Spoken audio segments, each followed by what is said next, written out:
আসসালামু আলাইকুম। দোকানে চলে আসলাম। এসে ১ম এ লাইটগুলো দিলাম দোকানের। তারপরে দেখলাম দোকানে কি পরিস্থিতি।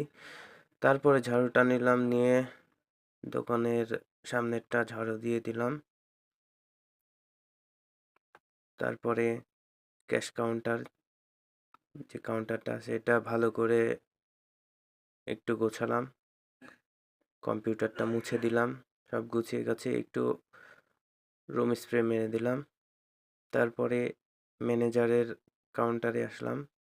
ম্যানেজারের টেবিলটা ভালোভাবে গুছিয়ে কম্পিউটারটা মুছে পরিষ্কার করে দিলাম। তারপরে সোফাটা ঠিক করে দিলাম।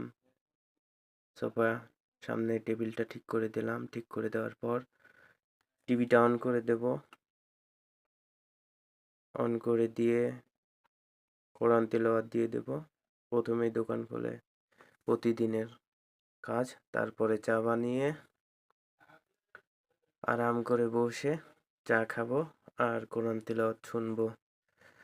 এই তো হচ্ছে আমার প্রতিদিনের কাজ।